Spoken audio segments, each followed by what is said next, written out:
सुना है। एक बार में अपन वहाँ चोटते आखिरी में टेंट लगाते लगाते, है ना। पर वो भी धीरे धीरे आएंगे कि यहाँ भीड़ बढ़ती जा रही, कहीं कहीं तो आखिर चलो रे नहीं सोता आज नहीं जहाँ।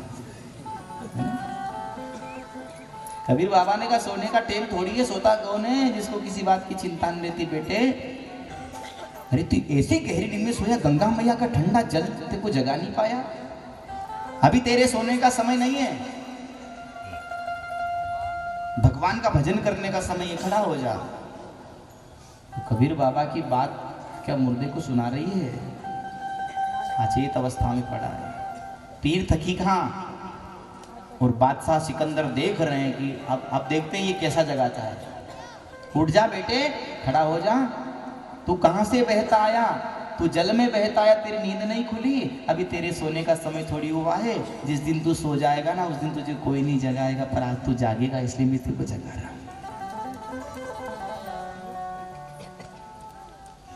ये नींद है ना मौत की निशानी है, खड़ा हो जा। कबीर बाबा ने कहा नींद निशानी मौत की, उठो कबीरा जाग, दुनिया की रस छोड़ के तू राम रसायन लाग। अरे सोना सोना क्या करे, उठ के जपले मुरार, एक दिन ऐसा आएगा कि लंबे पांव पसार। जिस दिन लंबे पांव हो जाएंगे ना तो कोई नहीं जगाएगा, और खूब जगाएंगे भी तो कोई जागने वाला नहीं। भैया आज खड़ा हो जा। उठाया। आखिरकार कबीर बाबा ने कहा भैया नींद निशानी मौत की है, हाँ? तो क्यों गहरी नींद में पड़ा है ना। कितनी बढ़िया बात कबीर बाबा ने अपने को कही। मत ले रे जीवड़ा नींद हरामी, मत ले रे जीवड़ा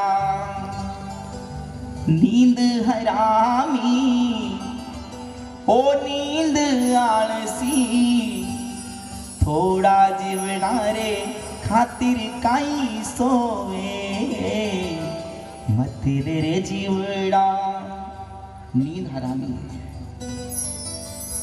थोड़ा जीवना रे खातिर काई सोवे। बिलख जमाना रे हेड़ो खोवे।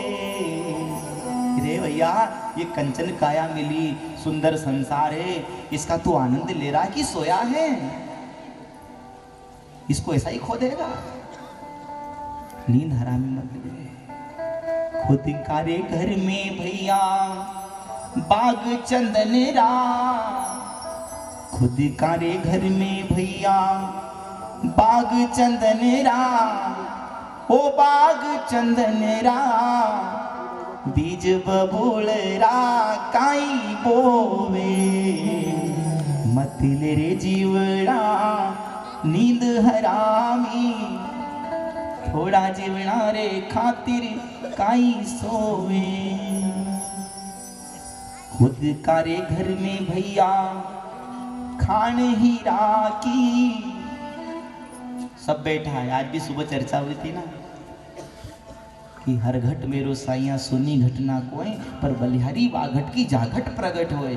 कबीर बाबा ने कहा खुद का रे घर में भैया खान हीरा की, ओ खान हीरा की, करमण का करी काई कूचे। मत ले रे जीवना नींद हरामी, नींद आलसी, थोड़ा जीवना रे खातिर काई सोवे। ये हीरे जैसा जन्म मिला है तो भी हम क्या कहते हैं, अरे तुम्हारा किस्मत में नहीं है, हमारा भाग में नहीं है। किए बिना कुछ मिलता नहीं, मुफ्त में मैं लूंगा नहीं, ये गीता कहती है, स्वाध्याय परिवार कहता है।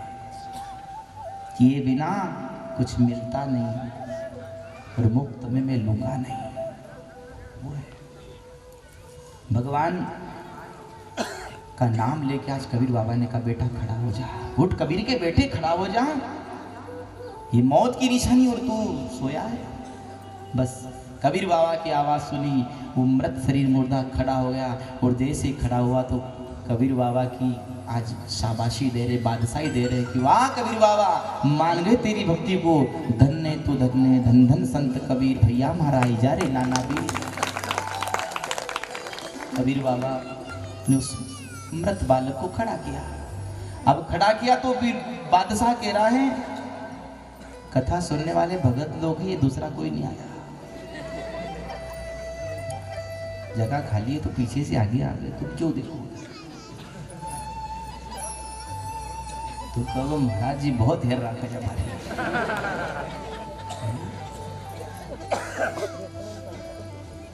कथा में कैसा बैठना चाहिए?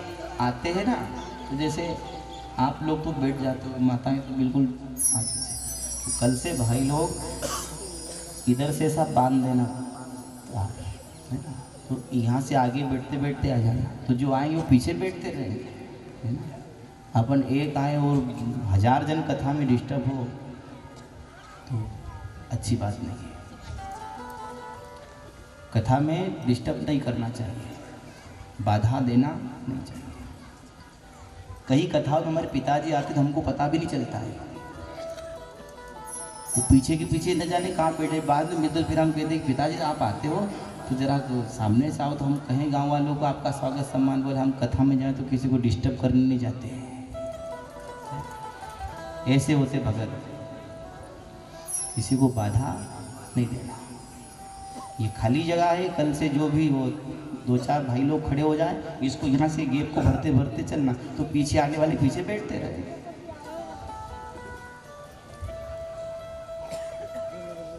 कबीर बाबा ने खड़ा किया, पीर तकी खां बादशाह ने शाबाशी दी, तकी खां को थोड़ी जलन होने लगी। अभी देखो एक परीक्षा में पास हो गए, वो मृत शरीर मुर्दा किनारे पर आ गया है ना, एक परीक्षा में पास, उसको जीवित कर दिया, दूसरी परीक्षा में पास, पर पीर तकी खां की जलन अब भी कम नहीं हुई है। वो बादशाह से कह रहा है, बादशाह अरे ये मुर्दा तो कल परसों का मरा हुआ होगा, हम नहीं मानते।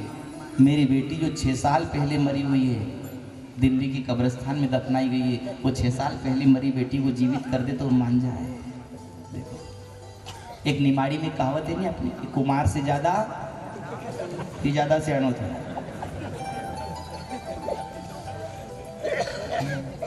जो ध्यान से कथा सुन रहे उसको एक बार में समझ में आ गई ना, माता पीछे पीछे रहेगी काई करती है, तभी तो कहे कि मन लगाओ तो एक साथ हंसी आएगी, एक साथ ताली बजेगी, जब आनंद आएगा कथा में।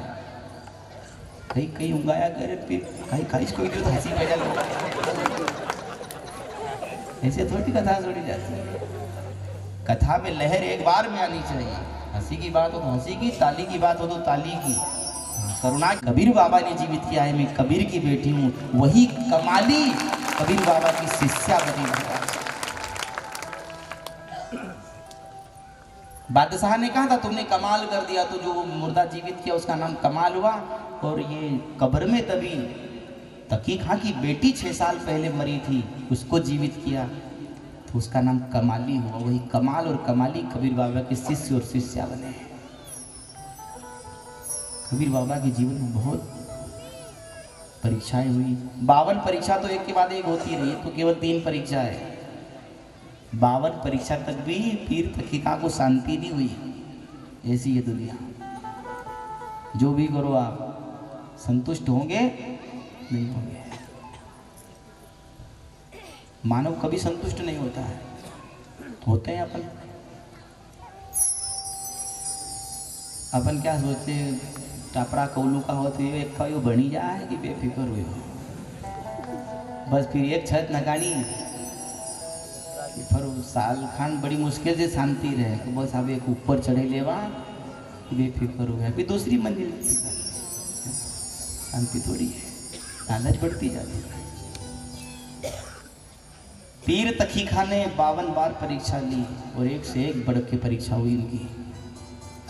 कबीर बाबा ने माता नर्मदा के तट अमरकंटक में तपस्या करी है, जिसको कबीर चबूतरा या कबीर चोरा कहते हैं। फिर माता नर्मदा का पावन स्थान कपिल धारा, यहाँ से मानसिक परिक्रमा प्रारंभ होगी। तन तो बैठा है, धन तो कोई ने दे दिया, जो नहीं दिया वो अब देगा। रही बात मन की, अब मन का काम है यहाँ से परिक्रमा चालू करे क्या।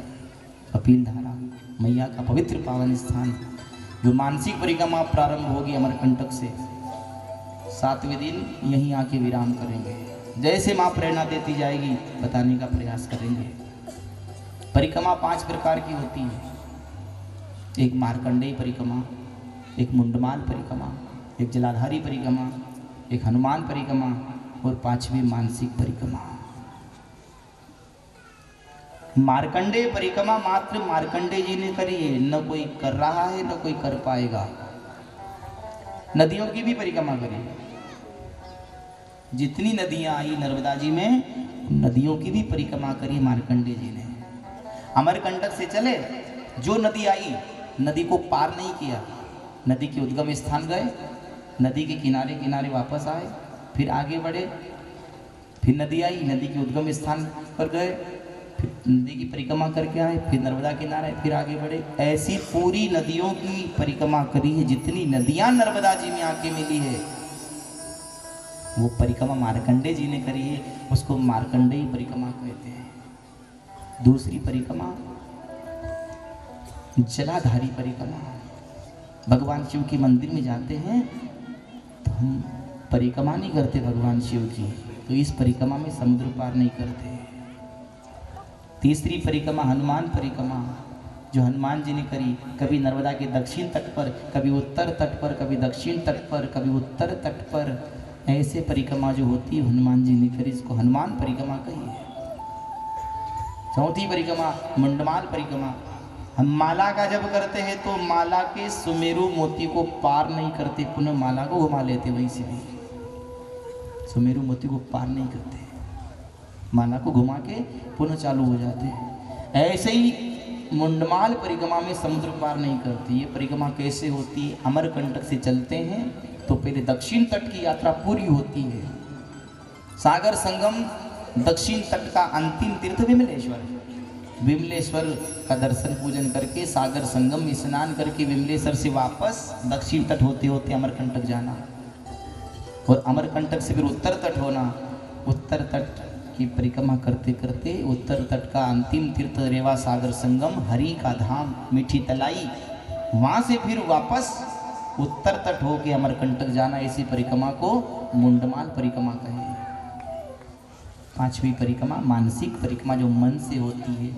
पैदल 108 परिक्रमा करोगे और कथा के माध्यम से एक चित्त होकर कथाओं को ध्यान दिया और मन ऐसा कि मैया हम तेरी परिक्रमा में, तेरे जल में स्नान कर रहे हैं, ये तीर्थ का दर्शन कर रहे हैं, ऐसे भाव लेके हम परिक्रमा करते हैं तो पैदल 108 गुना का लाभ नर्मदा पुराण के माध्यम से एक परिक्रमा में हो जाएगा, एक जगह एक आसन से। अब आसन तो एक जगह होगा नहीं आपका, क्योंकि आगे पीछे आने में होगा, आगे पीछे है ना। तो एक आसन मतलब घर से आसन लाओ अपना। वास्तव में कथा श्रवण करने के लिए जाओ ना तो अपना आसन और अपनी पानी की बाटल पियो ना, और नहीं पियो तो और भी अच्छी बात है। कभी कभी अपने यहाँ योग बनता है, कथा सुनने का अनुष्ठान होता है, तो एक समय भोजन का भी विधान बताया है, एक समय भोजन करना। पर आप कहोगे महाराज सुबह सुबह मेहमान आए थे तो भोजन ऐसो बनाए कि भूख लगी और बघार लगा कि बघार लगता नहीं, भूख लगाए ना तुम एक टाइम जिमने की बात करो। ये भूखे तो कोई रवाई नहीं। आप कहो तो आसन और घर से उठा लाएंगे, नहीं जहाँ बैठेंगे वहाँ आसन लगा लेंगे, पानी की बाटल भी ले आएंगे, ठीक जैसा लगे। कलिकाल की जैसे दुष्प्रभाव हो रहा है ना, उस प्रभाव में अपने लिए इतना भी बहुत है। नियम तो जितने करो उतने कम है, पर अपने से जितने हो जाए उतने बहुत है।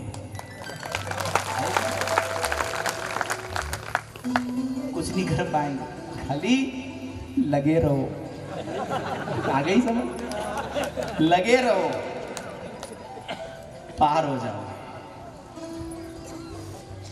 तो अब यहाँ से मानसिक परिक्रमा हम प्रारंभ करेंगे।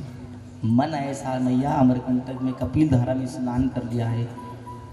जिन्होंने दर्शन कर लिया अमरकंटक का वो तो सचित्र चित्र उनका बन गया कि हम अमरकंटक में गए थे, दर्शन करे थे। ये मैया कपिल धारा बाग माई की बगिया रेवाकुंड है ना, जो गए हैं वो तो दर्शन मन ही मन कर रहे हैं, पर जो नहीं गए हैं वो भी यहीं दर्शन करो आंख बंद करके। मैया तेरा ऐसा सुंदर पवित्र स्थान कपिल धारा कोटि तीर्थ अमरकंटक, वहीं से तेरी जल की झाली भर के अब हम आगे बढ़ते हैं महाराज, हमको तू पार लगाना।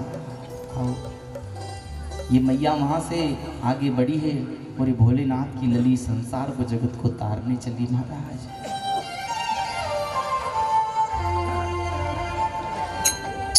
हमारी कंठ से मारे वाकी धारा चली हो, माँ की धारा चली, भोलेनाथ की लली जगत को तारने चली। ताली बजाते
जगत को तारने चली, ओ भोलेनाथ की लली जगत को तारने चली, ओ भोलेनाथ की लली जगत को तारने चली, भोलेनाथ की लली जगत को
मेरी माँ ने डेरा डाला। गढ़ महेश्वर और मंडलेश्वर मेरी माँ ने डेरा डाला। गढ़ महेश्वर और मंडलेश्वर मेरी माँ ने डेरा डाला। गढ़ महेश्वर और मंडलेश्वर मेरी माँ ने डेरा डाला। कल कल कल करती माँ की धारा चली हो, माँ की धारा चली हो माँ की धारा चली हो, माँ की धारा चली। ओ भोलेनाथ की लली जगत को तारनी चली। भोलेनाथ की लली जगत को तारने चली। ओ भोलेनाथ की लली जगत को तारनी चली। भोलेनाथ की लली जगत को तारने चली। हर हर नर्मदे, हर हर नर्मदे, हर हर नर्मदे, बोलो हर हर नर्मदे, हर हर नर्मदे, हर हर नर्मदे, हर हर नर्मदे।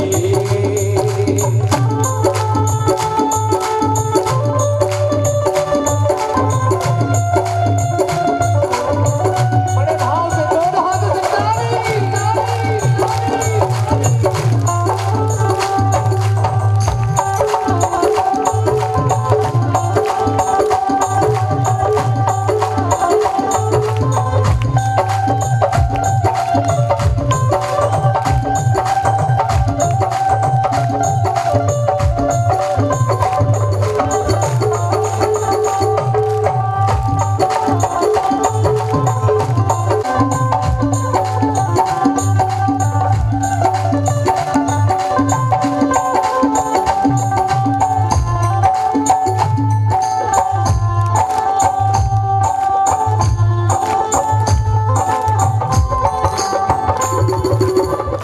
घाट पर बने हुए हैं मंदिर और शिवालय। घाट घाट पर बने हुए हैं मंदिर और शिवालय। घाट घाट पर बने हुए हैं मंदिर और शिवालय। घाट घाट पर बने हुए हैं मंदिर और शिवालय। तू सच्चे मन से ध्यान लगा कर बेड़ा पार लगा ले। सच्चे मन से ध्यान लगा कर बिया पार लगा दे। तू सच्चे मन से ध्यान लगा कर बेड़ा पार लगा ले। सच्चे मन से ध्यान लगा कर बिया पार लगा ले। भक्तों के संकट को मैया हारनी चली हो, मैया हारने चली। हो मैया हारनी चली हो, मैया हारने चली। ओ भोलेनाथ की लली जगत को तारनी चली हो। भोलेनाथ की लली जगत को तारने चली। ओ शंभुनाथ की लली जगत को तारनी चली हो। शंभुनाथ की लली जगत को तारने चली। ओ हर हर नर्मदे, हर हर नर्मदे, हर हर नर्मदे, नर्मदे बोलो हर हर नर्मदे, हर हर नर्मदे। हर हर नर्मदे, हर हर नर्मदे। बोलो हर हर नर्मदे, हर हर नर्मदे। सभी गाएंगे। हर हर नर्मदे, हर हर नर्मदे, हर हर नर्मदे।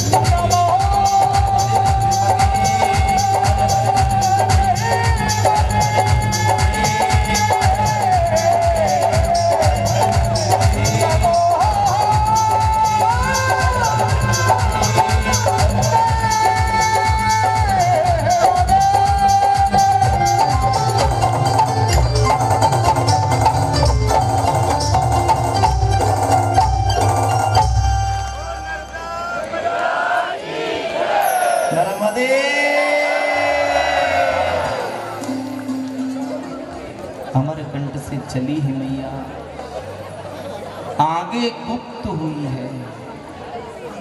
कहीं पे तो मैया का बाल रूप है। जैसे जैसे नदियों का समागम होता गया, मैया ने अपने आप को बड़ा रूप दिया है। ओमकारेश्वर जाकर देखो माँ का रूप निराला। गढ़ महेश्वर और मंडलेश्वर मेरी माँ ने डेरा डाला। भक्तों के संकट को मैया हारने चली, भोलेनाथ की लली जगत को तारने चली। कमंडल से कमंडल लगे संतों के, एक तट नहीं दोनों तटों पर। दक्षिण तट पर नर्मदा किनारे से 3 मील की दूरी, नर्मदा किनारे से 3 मील दक्षिण तट और 5 मील उत्तर तट पर इतने संत बैठे थे। अमरकंटक से लगा खंबात की खाड़ी रत्नागिरी सागर संगम तक, और सबके कमंडल से कमंडल लगे थे। इतने महात्माओं ने तपस्या करी। ये यहाँ है, तो अपने आप को कभी छोटा मत आंकना। कहीं जन्मों का पुण्य है जो माई का किनारा मिला है। विचार करना, कहाँ कहाँ से दर्शन करने मैया के आते हैं, परिक्रमा करने गुजरात, महाराष्ट्र, दिल्ली, मुंबई, यूपी, बिहार। आप सब भली भांति परिचित हो, क्योंकि मैया के किनारे रहने वालों सभी परिक्रमवासी से आप टच में रहते हो, संपर्क में रहते हो। बाबा कहाँ से आए हो? अभी 1 महीने से हमारे यहाँ भी आश्रम पर कोई दिल्ली से, तो कोई यूपी, बिहार, राजस्थान, महाराष्ट्र की बहुत ज़्यादा इस बार परिक्रमावासी। आज 17 तारीख, आज 1 महीना 1 दिन हो गए हमारे आश्रम को भी। माता नर्मदा की कृपा से दिन भर में 100 यात्री, 90, 110, 80, 85 इतने भक्त रोज संपर्क में आके भोजन करके प्राप्त करके निकलते हैं। माता नर्मदा की कृपा से ही जो कुछ भी अभी आश्रम छोटा मोटा तैयार किया, ये माई की कृपा है।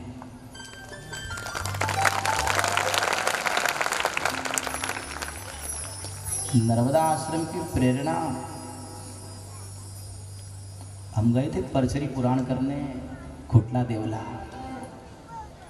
बलिराम जी पटेल ने परचरी पुराण कराई, और वहाँ की चंपालाल जी पटेल हैं परिक्रमवासियों को भोजन देते हैं बना बना। आश्रम में अच्छा, माँ अहिल्या आश्रम, तो 5 दिन उस आश्रम पर रुके थे। तो बस वो 5 दिन में परिक्रमवासियों के दर्शन करा करें, जो उनको दे रहे हैं बिछाने को, ओढ़ने को, भोजन, उनके शाम को चरण सेवा। तो 5 दिन ये सेवा जो हमने देखी, उसके बाद वहाँ से आए, और 2-4 दिन बाद से ही हमने बकावा में हमारे गोलू भाई सेठ बैठे हैं और खुशियाल भाई, ये दोनों मूर्ति को फोन लगाया, भैया अब आश्रम की तैयारी करेंगे। उसी दिन हमारे गोलू भाई और खुशियाल भाई बकावा से पधार गए तत्काल दहीवर। जगह बताई 45 बाई 150 का फ्लैट रोड के ऊपर।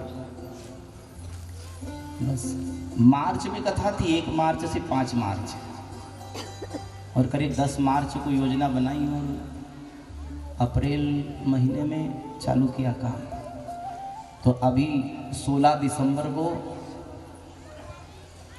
हमारी माता जी की पुण्यतिथि थी, और उनकी याद में, उनकी पुण्यतिथि पर वो जगह पर जैसे मैया ने बुद्धि दी, पैसा दिया, अपना कुछ नहीं है, देनहार कोई और है, जो भेजत है दिन रेन, लोग भरम हम पर करे तासे नीचे नैन। अपना कुछ नहीं है, सब आप जैसे भक्तों ने उसको कराया।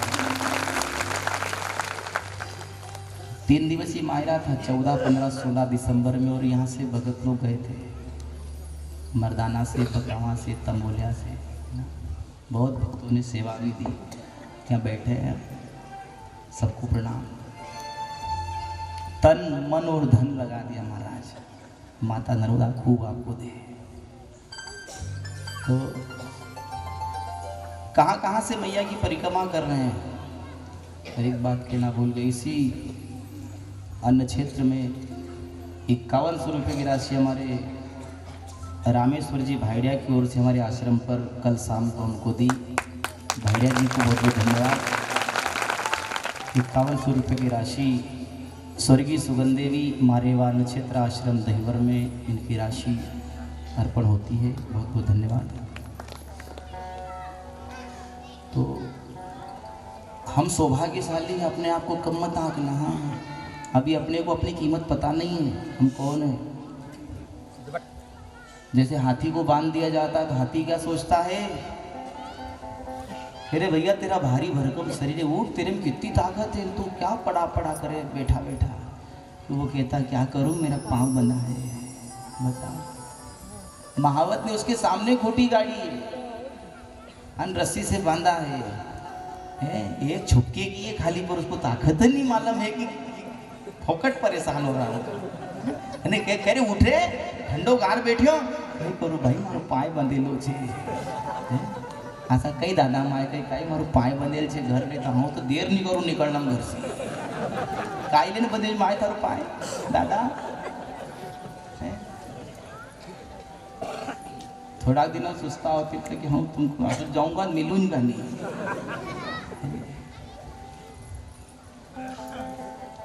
वो कहीं तो खांदा चढ़ीगा, कहीं नहीं करी पाया। तो अपने आप को समझो, आंको तुलना करो ना। भारत भूमि पे जन्मे हैं, सबसे बड़ा पुण्य तो ये है, गर्व से कहना हम हिंदू हैं और जन्म हुआ है भारत भूमि के ऊपर, ये पुण्य कह लो। और फिर मैया ने किनारा दे दिया, तो ओमकारेश्वर भगवान जहाँ दूर दूर से दर्शन करने के लिए आते हैं, पहले दर्शन करो फिर तीर्थ यात्रा करो, और वहाँ से भी आओ फिर ओमकारेश्वर का दर्शन करो, तब जाके यात्रा का लाभ मिले। तो ऐसा ओमकारेश्वर भगवान अपने पास में, और कितने सौभाग्यशाली है अपने को समझोगे। फिर भी तभी तो कहा खुद का रे घर में भैया खान हीरा की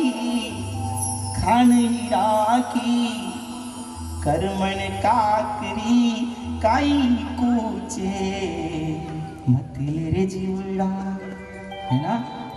फिर भी कहे मारा भाग मरी, तू ओंकारेश्वर दर्शन तो करिया, थारा भाग बचे कि नहीं पहले दियो बता। दिन भर रोए, रोने रोने में जीवन गंवा देते हैं। कपिल धारा पवित्र पावन स्थान, आगे चलते हैं तो दूध धारा स्थान आता है। मैया की जलधारा ऊपर से ऐसी गिरती है मानो दूध जैसा दिखाई देता दृश्य। माँ की जलधारा ऊपर की चट्टानों से ऐसी गिरती है, ऐसे दृश्य पड़ता है मानो दूध गिर रहा हो, जिसको दूध धारा का। यहाँ दुर्वासा ऋषि ने तपस्या करी है। दुर्वासा ऋषि एक बार स्नान करने के लिए गए नर्मदा मैया में, तो इनका ये भाव, मैं नर्मदा मैया को रोक लूंगा। अब माता नर्मदा क्या रुक रही है। हाँ? दुर्वासा जी गए अभिमान लेके, माता नर्मदा ने अपना प्रवाह तेज किया, लंगोटी छूट गई, आगे बह गई, निर्वस्त्र हो गए। अब अभिमान कहाँ गया इनका। तभी तो हम प्रार्थना में कहते हैं, निर्धनियों को धन देती माँ, अज्ञानी को ज्ञान। निर्धनियों को धन देती माँ, अज्ञानी को ज्ञान। अभिमानी का मान घटा कर खोती नामो निशान। मैया अमर कंठ वाली तुम हो माँ भोली भाली। तेरे गुण गाते हैं साधु बजा बजा के ताली। तेरे गुण गाते हैं साधु बजा बजा के ताली। अभिमान अभिमानी का मान घटाती, निर्धन को धन देती, कोड़ी को काया देती है। ये अभिमान लेके गए, क्या हुआ? प्रचंड वेग से मैया ने दुर्वासा जी की लंगोटी को बहा दिया। फिर निर्वस्त्र हो गई, मैया से प्रार्थना करी, मैया आज मेरे को समझ में आ गया मैं कहाँ खड़ा हूँ, बाहर कैसा जाऊँ माई, तू माँ है ना, बच्चों की सुनेगी नहीं क्या? मैया ने फिर सुन ली। भंवर बनी जल में, लंगोटी पुनः बह के पास में आगे लंगोटी धारण करके बाहर निकले। ऐसे दुर्वासा जी ये तपोस्थल, ये दूध धारा स्थान, जहाँ से माँ की जलधारा नीचे गिरती है, जिसको दूध धारा कहते हैं। उसके बाद लोटी टोला गांव, कड़वा नदी का संगम, तुडार नदी का संगम, बिछिया गांव, मचरार गोमती नदी का संगम। दो नदियों का संगम है, एक मचरार नदी, एक गोमती नदी और एक माता नर्मदा। इसको त्रिवेणी तीर्थ कहा है। तीन नदियां हो गई ना, एक मचरार नदी, एक गोमती नदी और एक माता नर्मदा। यहाँ गायत्री पुष्करण करने का महत्व है, कन्या भोजन कराने का महत्व है। और जो यहाँ स्नान करता है, एक लोटा जल ऋण मुक्तेश्वर महादेव को चढ़ाता है। ये त्रिवेणी तीर्थ पे ऋण मुक्तेश्वर महादेव है। एक लोटा जल यहाँ चढ़ा देते हैं तो 3 प्रकार का ऋण अपना समाप्त हो जाता है। हर मानव के ऊपर 3 प्रकार का ऋण है। अपन गर्भ में आए उसी दिन से देवताओं की ऋणी बन गए। माँ ने जन्म दिया, पिता ने पाल पोस के बड़ा किया, संपत्ति का मालिक बनाया, माता पिता के ऋणी हो गए। और ग्रंथों को संतों ने लिखा है, हम ऋषियों की भी ऋणी हो गए। तो देव ऋण, पितृ ऋण और ऋषि ऋण, 3 प्रकार का ऋण हमारे ऊपर है। क्योंकि 4 खान में 84 लाख योनियां भुगती, फिर भगवान से प्रार्थना करी, भगवान अब तो कृपा कर दे, अब जन्म दे दे। अब ये गर्भ की पीड़ा सहन नहीं होती है, बार बार जन्म लेना, बार बार मरना। एक बार तो ऐसा जन्म दे दे ताकि मैं भजन करके फिर जीवन मरण के चक्कर से दूर हो जाऊं। बार बार गर्भ में जाता हूं, बहुत पीड़ा होती है ना।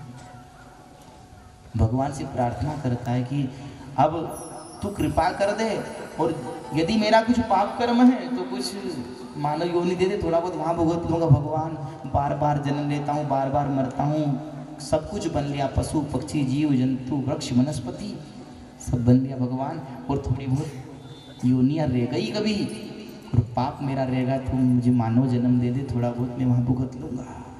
वो सुनता है। हॉस्पिटल में अपन भर्ती होते हैं ना, तो 15-20 दिन कभी मरीज भर्ती हो अस्पताल में गए, जब तो ज़्यादा तबीयत थी, धीरे धीरे सुधार आने लगा, और फिर अस्पताल की पलंग में पड़ा डॉक्टर के, डॉक्टर थोड़ा बहुत कोर्स बांधी दे, घर खाई लूँगा। आप पुट्ठो बढ़ने लगी। वो डॉक्टर से प्रार्थना करी, थोड़ा बहुत बाटल इंजेक्शन चिट्ठी बना दो, पाना तो हरी मेडिकल पर से ले जाऊंगा, चिंता मत कर दे कि कहीं से लाऊंगा, यहीं से ले जाऊंगा, घर लगवा लूंगा। भगवान डॉक्टर साहब कृपा कर दो। तो फिर वो डॉक्टर साहब भी कहता, वो 4-6 दिन पहले छुट्टी कर जाओ, ठीक है जा, है ना। तो यहाँ डॉक्टर से अपन ने छुट्टी मांगी, डॉक्टर ने 2-4 दिन पहले छुट्टी दे दी, पर पाना दिया है कि ले जाजे, नहीं टेम टेम से खा जे, नहीं तो मरी जाए मकर माला। वो डॉक्टर से भी अपन छुट्टी लेके आए, फिर उन्होंने जो कुछ दिया उसका टेम टेम से दवाई, टेम से खाना, टेम से पीना, सब कुछ दवाई गोली टाइम टाइम से भी हो गए अच्छे। ऐसे पशु पक्षी जीव जंतु वृक्ष वनस्पति ये सब बन बन के हम परेशान हो गए थे। और फिर भगवान का, भगवान आप कहाँ तक बनाएगा, आप तो मानव योनि दे दे, आप तो कृपा कर दे, थोड़ा बहुत कोर्स वहाँ खा लूँगा घर। फिर वो भगवान ने थोड़ा बहुत पाना लिख दिया, सुख दुख का जन्म दे दिया। अपन भजन करते करते भी कोई दुख आता है तो कहते कि भगवान हमारा धर्म कर तो कर्म फूट है। ये नहीं देखता कि अपन भगवान से पाना लिखवा के आए थे कि थोड़ा बहुत वहाँ भुगतूंगा, कहाँ तक बनूं, कीट पतंगा नाली का कीड़ा तक बना दिया भगवान तूने, ढोर बना दिया है?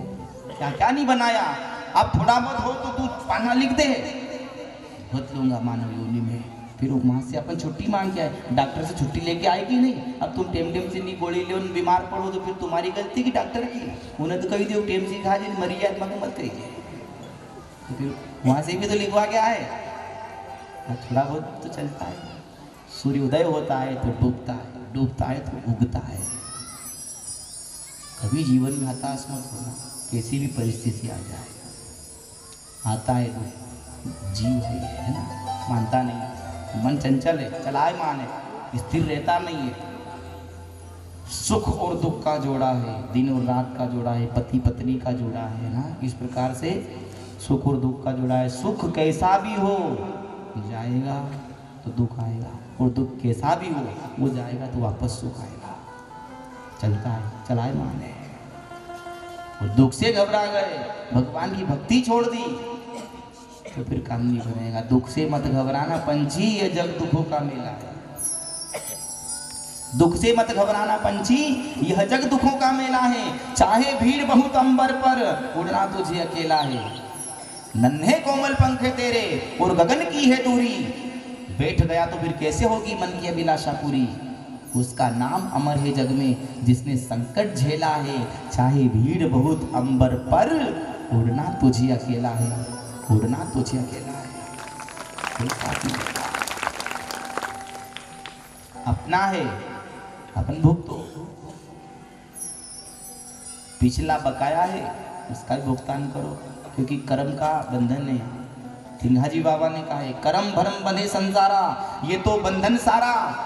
कर्म कटे जब बंधन छूटे, सो पंथ है मेरा। कर्मों को काटना पड़ेगा। कैसे कटेंगे वो दुख के माध्यम से कटेंगे। भगवान भगत को ही दुख देता है। वो कहता है कि इसने प्रार्थना करी है, इसको दुख देके इसके मैं पाप कर्मों को काट दूं ताकि बाद में मेरा हो जाए। कर्म भरम बंधे संसारा, ये तो बंधन सारा, ये कर्म का बंधन है। कर्म कटे जब बंधन छूटे, सो पंथ है मेरा। भैया कर्मों को काटना पड़ेगा। तो फिर जो ज्यादा भक्ति करता है ना, भगवान उसको दुख दे देकर उसके जो पिछले पाप है उसको काट देता है ना। भगत कहता है कि धर्म करते कर्म फूटता है। 2 दिन मायरा सुनेंगे नरसिंह महाराज की जीवन गाथा में, बहुत कुछ समझ जाएंगे। देखो, पुत्र मर गया, पत्नी मर गई, भगवान आए थे, पक्कड़ साधु बन जा, सब लुटा दिया। उसके ऊपर दुख नहीं आया है? और गाड़ी लेके चला था तो दुनिया हंसी थी, ताली बजा रही है, ये मायरा भरन जाएगा। अरे यो प्यारा घर में जीवन रो भात नजर आ रही हो के, ये मायरो भरे वो तुमड़ा तुमड़ी रो मायरा में कई काम। ऐसी ताली ठोक ठोक के हंस रहे थे। ऐसे भगत को तो थोड़ा बहुत अपने को भी हंसे तो क्यों ना हो, हंसी लो। नरसिंह महाराज को तो ताली ठोकी ठोकी लोग हंसे आता, तो हमको भी हंस लो, हंसो, कोई चिंता नहीं। राजी है हम उसी में जिसमें तेरी रजा है। वो जैसा राखी वैसा, महलों में राखी चाहे झोपड़ी में वास है। उसके हाथ यदि सौंपती है जीवन की डोर, तो फिर वो सुख दे चाहे दुख दे। जिंदगी की डोर सौंप हाथ दीनानाथ के, महलों में राखे चाहे झोपड़ी में वास दे। धन्यवाद निर्विवाद राम राम कहिए, और चाही विधि राखे राम ताही विधि रहिए। उसमें खुश हो जाएंगे। बहुत जंजाल है दुनिया का, बहुत जंजाल है, कोई नहीं सुखी। सासू कहती कि बहू खराब, ना बहू कहती कि सासू खराब। बेटा कहता बाप खराब है, कहीं नहीं बचायो आखिरी तक। बाप कहता कि औलाद खराब निकल गई, नहीं तो क्या करूँ, तारे तोड़ लाता। अरे सब अच्छा है रे भैया, सब अच्छे हैं, कोई नहीं खराब है। ये तो कर्मों का देखा जोखा है। निपटो निपटो निपटो। कोई का बहुत बुरा बना सब अच्छे। एक उंगली दिखाते नहीं अपन, 3 अपने तरफ है, 13 रखना है कि नहीं।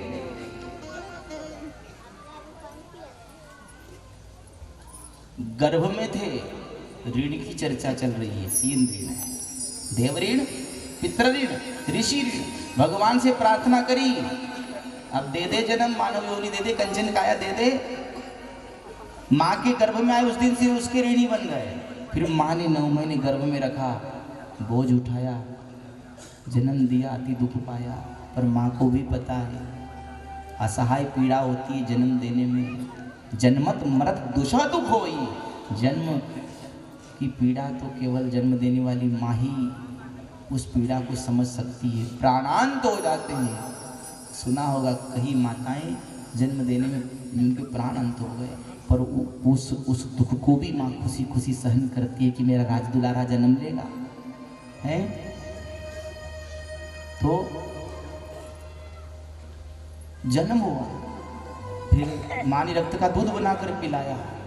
12 महीने 1.5 साल तक दूध पिलाया। पिता ने उंगली पकड़ के चलना सिखाया, शिक्षा दी, संस्कार दिया, आखिरकार संपत्ति का मालिक बना के बैठा दिया। ऐसे माता पिता की हम सेवा नहीं कर पाते हैं तो हम पितरों के ऋणी हो जाते हैं। दूसरा ऋण है ऋषि ऋण।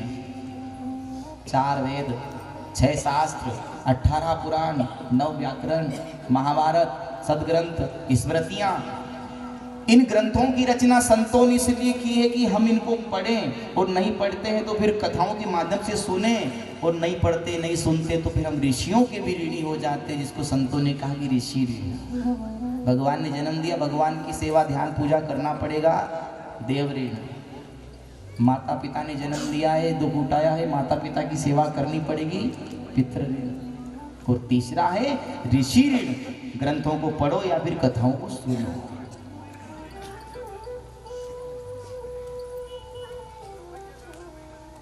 ये 3 प्रकार के ऋण से ऋण होने वाला तीर्थ मां नर्मदा के तट पर, जिसको ऋण मुक्तेश्वर महादेव कहा है। 1 लोटा जल ऋण मुक्तेश्वर महादेव को चढ़ा देते हैं तो हम तीनों प्रकार के ऋण से ऋण हो जाते हैं। उसके बाद कोकर मठ नाम का स्थान आता है जहाँ कुत्ते की समाधि बनी है। एक बंजारा था, नर्मदा मैया का परम भक्त था, रोज नर्मदा जी में स्नान करना, पर क्रोधवश उसने अपने कुत्ते को मार दिया।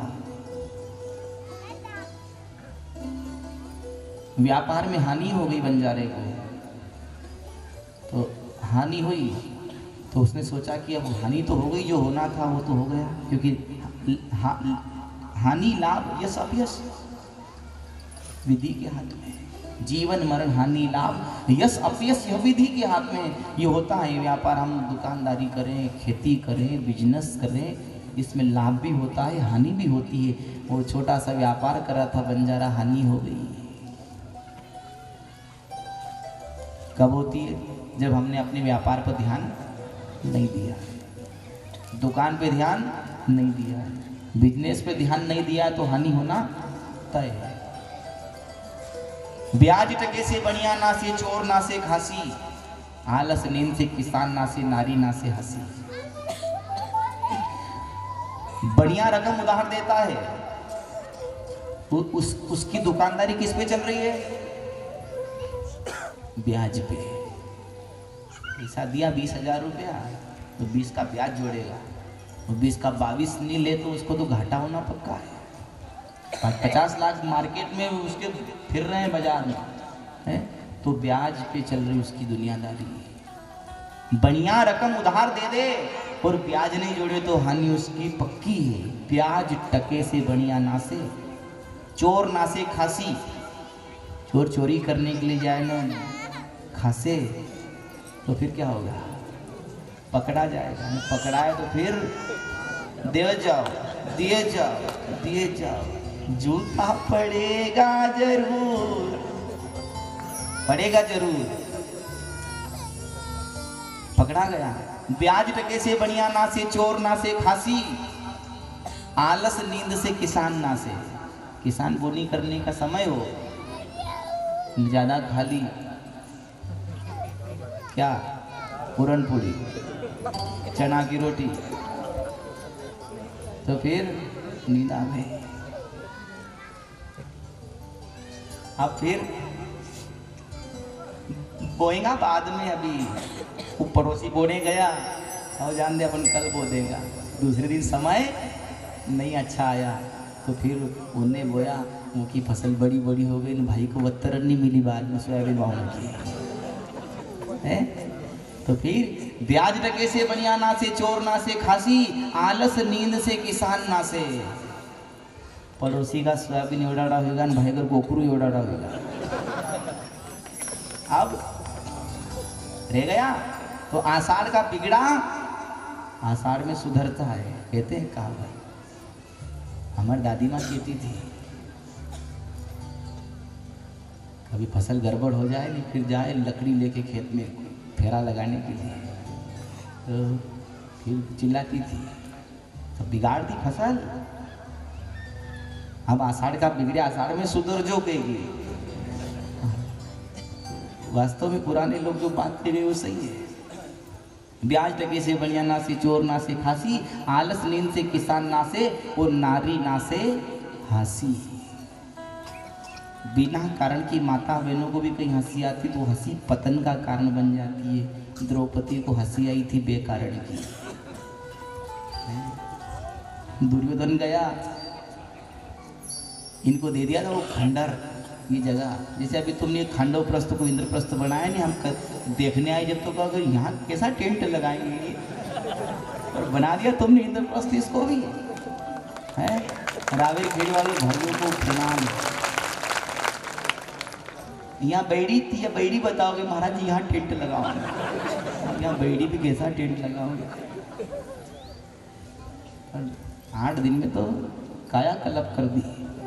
ऐसे उस पांडवों को भी खंडर दिया था, तो भगवान थे उनके साथ में कि उन्होंने इंद्रप्रस्थ बना दिया, खूब सुंदर। अब ये सब जन गए, उनको उद्यापन में बुलाया गया। जो दुर्योधन गया तो ऐसा दृश्य था मानो पानी भरा हो, वो जमा जमा के पाँव धरे, धीरे धीरे निकलो, तो पाँव रखते रखते निकल गया। अरे गजब का काम है। दीवार थी तो उसको प्रिंट ऐसा किया था, ऐसा नजर आ रहा है यहाँ रास्ता है, जंगल है पीछे। वो गया तो दीवार पे ठोकी वो। फिर गया भीतर, वापस वही चौपाल आया। वास्तव में पानी भरा था, उसके ऊपर ऐसी सज्जा थी कि पानी जैसा दिख रहा है। तो एक बार ये पहले गिरा नहीं हुआ, जो देखे आया सीधा पानी के ऊपर से निकल आने का, यहाँ वो सोचे धड़ाम धड़ाम बम करा दिया, गिर पड़ा। अब गिरा तो द्रौपदी महल के झरोके में झांक रही थी कि अंधे की औलाद अंधी, हंस पड़ी वहां से। ये लायक की बात नहीं थी। जब तूने अतिथि बना के बुलाया है तो अतिथि का सम्मान, तुम्हारे भाग में जो था वो तो मिल गया, तो पर तुम्हारे पास भी सांवरिया था। तुमने खांडव प्रस्थ को इंद्रप्रस्थ बना लिया, वो आए। अतिथि की देव की समान सेवा होनी चाहिए, पर तू अतिथि वो आए ना, गिर पड़ा तो गिर पड़ी, तो वो महल के झरोके से हंस रही है। बस वो हंसी महाभारत का कारण बन गई। नारी ना से हंसी, वो हंसी महाभारत ले आई। फिर उसने घर जाके बात की तो मामा शकुन ने कहा कि हम पासा रचे न ये बचे न। फिर वो द्वित क्रीड़ा हुई न, उसमें सब गड़बड़ हो गया। तो बंजारे को हानि हुई व्यापार में। उन्होंने कहा दूसरे व्यापार चालू करना पड़ेगा, क्या करूं, पैसा है नहीं। एक कुत्ता था, बोले स्वामी भक्त कुत्ते को किसी साहूकार के यहाँ गिरवी रख दें, और वहाँ से पैसा ले आए। तो कुत्ते को लेकर गए, सेठ के यहाँ गिरवी रख दिया, पैसा ले आए, घर आए, व्यापार शुरू हुआ। एक दिन साहूकार की यहाँ चोरी हो गई, तो कुत्ते ने दृश्य को देखा। कुत्ता बहुत गहरी नींद में सोता है, तो जरा सी हाथ में खड़ा हो जाता है। एक खूबी है कुत्ते की, बहुत गहरी नींद में सोता है और जरा सी हाथ में खड़ा भी हो जाता है। चोर आए, चोरी कर ली, धनमाल की गठड़ियां सिर पर रख के ले जाने लगी। कुत्ते की नींद खुली। कुत्ता उनके पीछे पीछे पीछे पीछे गया, जंगल मार्ग से जाने लगे। सुबह सुबह होने लगी, सूर्य भगवान के उदय होने का समय हुआ। चोरों ने सोचा कि कभी सूर्य भगवान उदय हो गए, किसी की दृष्टि पड़ गई तो पकड़ा जाएंगे, मार खा बैठेंगे, क्या करें। एक ने कहा रुको भैया, अपन जंगल में यहीं दबा दे धन को, रात में आके यहाँ से ले जाएंगे।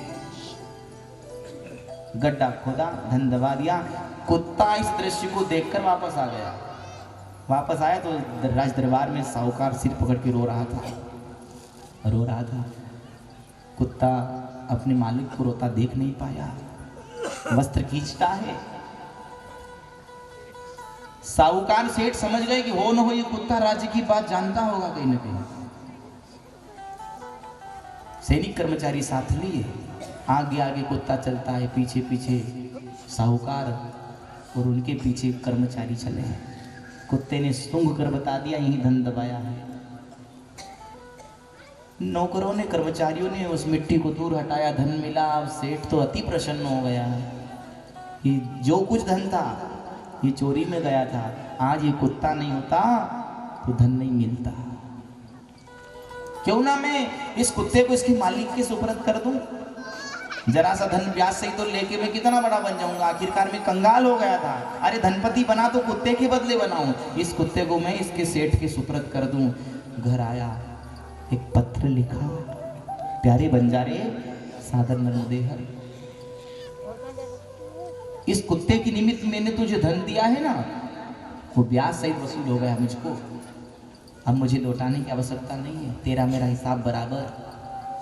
चोरी में धन गया था तेरे कुत्ते के द्वारा, मुझे पुनः मिल गया भैया, अब तेरा मेरा हिसाब बराबर, अपनी लेन देन खत्म। दस्तखत कर दिए और पत्र कुत्ते के गले में बांध दिया और कुत्ते को छोड़ दिया जा तेरे मालिक के पास। अब कुत्ता भी स्वामी भक्त कुत्ता था, तो दौड़ता हुआ अपने मालिक से मिलने के लिए आया। बड़े दिनों के बाद आया था। वो बंजारा भी कहीं से व्यापार करके थका मांदा आके बैठा था खटिया पे। वो बैठा सही और सामने से कुत्ता नजर आया उसको। ये ईमानदार था, विचार कर रहा है कि अभी मैंने मेरे सेठ साहूकार को ब्याज से रकम नहीं लौटाई है और ये बंधन तोड़ के मेरे पास आया। पास में लाठी पड़ी थी, लाठी उठाई और लाठी का इतनी जोर से प्रहार किया कि एक प्रहार में कुत्ते के प्राणांत हो गए, मर गया, मृत्यु को प्राप्त हो गया कुत्ता। अब बंजारा पास में गया तो कुत्ते के गले में पत्र बंधा है। उस पत्र को खोल के पढ़ा जब बंजारे ने, तो उसमें सारा हाल लिखा था। प्यारे बंजारे सादर नर्मदेहर, तेरे कुत्ते के द्वारा मेरा चोरी में धन गया, वापस मिल गया। भैया मैंने तुझे जो धन दिया है ना, वो ब्याज सहित मुझको वसूल हो गया, लौटाने की आवश्यकता नहीं है। तेरा कुत्ता मैं तुझको देता हूँ। नीचे दस्तखत देखे तो अब बंजारा रोने लगा है कि मैंने क्रोधवश में आकर इसके ऊपर प्रहार किया, इसके प्राणांत हो गए। महीनों नहीं सालों कमाना पड़ता तब जाके ब्याज सहित धनराशि दे पाता साहूकार को, पर इसने कुछ ही दिनों में ये काम करके आ गया और मैंने इसके ऊपर क्रोध किया और क्रोध भी इतना कि लाठी मारी, उसके प्राणांत हो गए। अब रोने लगा। नर्मदा मैया के जल में स्नान करने का नियम था रोज। आज स्नान करने के लिए गया तो पांव जल में रखने की हिम्मत नहीं होती है। मन में विचार आ रहा है कि माँ, आज मैंने मेरे परिवार के भांति पाला एक बालक मेरा, समझ लो एक स्वामी भक्त कुत्ता मेरा, जिसको मैंने क्रोधवश में आकर मार दिया, उसकी मृत्यु हो गई। मैया तेरे जल में स्नान कैसा करूं? उसी समय माता नर्मदा ने उस बंजारे को दर्शन दिए और कहा, बंजारे तूने बहुत वर्षों तक मेरे जल में स्नान किया, मेरी उपासना करी है, तेरी भक्ति से प्रसन्न हुए, और आज जो तूने किया है वो जानबूझ के नहीं किया है, क्रोधोष में आकर तेरे से ये काम हुआ है ना, वो कुत्ते की समाधि मेरे किनारे पर बना देना, कुत्ता भी मुक्ति को प्राप्त हो जाएगा और तू भी इस पाप से निवृत्त हो जाएगा। ऐसी बात माता नर्मदा ने बंजारे को कही। माता नर्मदा के दर्शन पाकर कृतार्थ हुआ और बंजारे ने कुत्ते की समाधि नर्मदा तट बनाई, जिसको कुकर मठ कहते हैं या कुत्ते की समाधि कहते हैं, जो नर्मदा तट पर आज भी विद्यमान है। बोलो नर्मदा मैया की जय। ये कथा हमको शिक्षा देती महाराज, जीवन में कई उतार चढ़ाव आते हैं, घर गृहस्थी में, परिवार में, गांव में, समाज में। तो कोई ओछ पोछ हलचल में हम क्रोध करते हैं, तो क्रोध जब प्रवेश होता है ना तो ज्ञान के तंतु समाप्त हो जाते हैं। क्रोध जब आंखों पे आता है, आंखें लाल लाल होती हैं, क्रोध मुख में प्रवेश करता है तो फिर जो नहीं बोलना रहता वो भी बोल जाते हैं।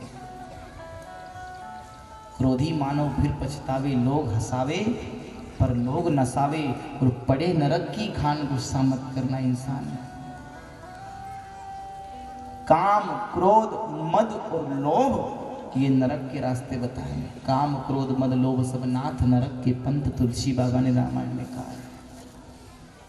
और इनसे भक्ति भी नहीं होती है, सिंघाजी बाबा ने कही है कि कामी क्रोधी लालची इनसे भक्ति ना होवे। भक्ति करेगा कोई सूरमा, जो सूर में भक्ति करेगा, स्वर में भक्ति करेगा। भक्ति करे कोई सूरमा, जो जाति वर्ण कुल खोए। स्वर में भक्ति की काम आती है। अभी जैसे यहाँ सब स्वर में काम चलता है, मंच जो भी ये आभा बनी है ना, ये स्वर से बनी है। तो इसमें स्थिर स्वर है हारमोनियम, कैशियो, और यहाँ आते से ही योगेश भैया पहले इन सबको बिगड़े होकर सुधारते हैं। बिगड़ेल कौन है? ढोलक, तबला। तो ये हारमोनियम स्थिर स्वर है, ये स्थिर स्वर से ये ढोलक तबले बिगड़े हुए हैं, इनको ठोक बड़क के सुधारते हैं।